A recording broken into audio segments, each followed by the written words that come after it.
اگر ہمیں اپنے راز و نیاز کی باتیں کرنے کے لیے کوئی ذات چاہیے، اگر ہم کسی سے اپنے راز کو، اپنے سیکریٹس کو شیئر کرنا چاہتے ہیں اور چاہتے ہیں کہ وہ راز کبھی لوگوں کے سامنے نہ آئے، اگر ہم چاہتے ہیں کہ چپکے چپکے اپنی پریشانیاں کسی سے بتائیں اور وہ پریشانیاں حل ہوتی چلی جائیں، اگر ہمیں کوئی تکلیف ہے اور ہم چاہتے ہیں کہ کسی کو اس کا علم بھی نہ ہو اور وہ تکلیف ہم سے دور ہو جائے، بسم اللہ الرحمن الرحیم، الحمد للہ رب العالمین، والصلاة والسلام على سيد الأنبياء والمرسلين وعلى آله وصحبه أجمعين، أما بعد. أعوذ بالله من الشيطان الرجيم، بسم الله الرحمن الرحيم. وإذا سألك عبادي عني فإني قريب أجيب دعوة الداع إذا دعاني فليستجيبوا لي وليؤمنوا بي لعلهم يرشدون. صدق اللہ العظیم. السلام علیکم ورحمۃ اللہ وبرکاتہ.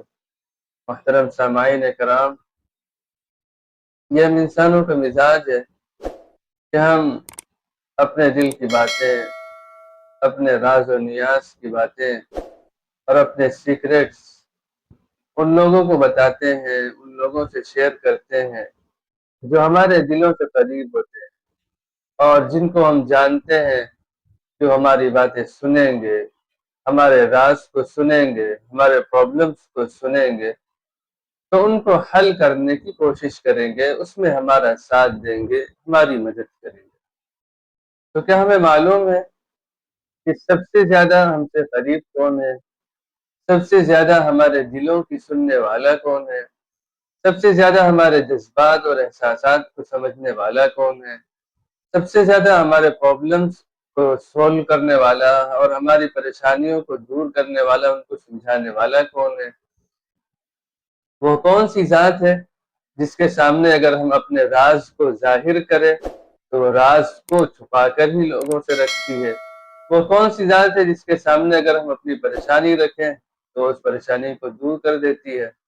تو کیا آپ جانتے ہیں یہ طاقتور اور ہر چیز پر اختیار رکھنے والی اور بندوں کے راز سننے والی اور ان کے راز کو سن کر راز میں رکھنے والی ذات اور پریشانیاں سن کر ان کو دور کرنے والی ذات، ہم سب کے رب، ہم سب کے پروردگار اللہ رب العزت کی ہے، جس کے بارے میں صحابہ کرام رضی اللہ عنہم اجمعین نے حضور اکرم صلی اللہ علیہ وسلم سے پوچھا، یا رسول اللہ، ربنا قریب فنناجی ام بعید فننادی؟ اے اللہ کے رسول، ہمارا رب ہم سے قریب ہے تو ہم اس سے سرگوشی کیا کریں، اس سے اپنے راز و نیاز کی باتیں کیا کریں، یا بعید ہے تو ہم اس کو پکارا کریں، زور سے اس کو آواز دیا کریں؟ حضور اکرم صلی اللہ علیہ وسلم خاموش رہے. پھر اللہ رب العزت کی جانب سے قرآن مجید کی یہ آیت نازل ہوئی جو سورہ بقرہ کی ہے، دوسرے پارے کے اندر، وَإِذَا سَأَلَكَ عِبَادِي عَنِّي، جب میرے بندے آپ سے میرے بارے میں پوچھیں، فَإِنِّي قَرِيب، تو آپ بتا دیجئے کہ میں تو قریب ہوں. اور کتنا قریب ہوں؟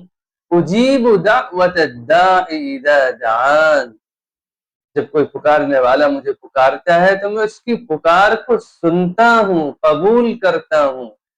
فَلْيَسْتَجِيبُوا لِي، تو انہیں میری بات ماننی چاہیے، وَلْيُؤْمِنُوا بِي، اور مجھ پر ایمان رکھنا چاہیے، لَعَلَّهُمْ يَرْشُدُونَ، تاکہ سیدھی راہ ان کو مل جائے. اور اسی طرح سورہ قاف میں اللہ رب العزت نے انسانوں سے اپنی قربت کو اس انداز میں بیان فرمایا، وَلَقَدْ خَلَقْنَا الْإِنسَانَ وَنَعْلَمُ مَا تُوَسْوِسُ بِهِ نَفْسُهُ، یقیناً انسان کو ہم ہی نے پیدا کیا اور ہم تو اس کے دل میں آنے والے خیالات کو بھی جانتے ہیں. وَنَحْنُ أَقْرَبُ إِلَيْهِ مِنْ حَبْلِ الْوَرِيدِ، اور ہم اس کی شہرگ سے زیادہ بھی اس سے قریب ہیں. تو اس لیے عزیز دینی اور اسلامی بھائیوں، تو ہم سب کا رب اور پروردگار ہمارے ساتھ ہے، ہم سے قریب ہے، ہمارے دلوں کے قریب ہے، ہمارے دلوں کی آواز کو، جذبات کو، فیلنگز کو، احساسات کو سننے والا اور جاننے والا ہے. ہم اس کے سامنے اپنی باتیں رکھیں گے، ہماری مصیبتیں دور ہوتی چلی جائیں گی، پریشانیاں ختم ہوتی چلی جائیں گی، اور ہمارے راز، ہمارے دل کی باتیں لوگوں سے محفوظ بھی رہیں گی. ہم سب اپنا تعلق اللہ رب العزت سے بنانے کی فکر کریں اور اس کے قریب ہونے کا یقین اپنے اندر پیدا کریں۔ اللہ ہم سب کو یہ ایمان اور یہ یقین عطا فرمائے۔ السلام علیکم ورحمۃ اللہ وبرکاتہ۔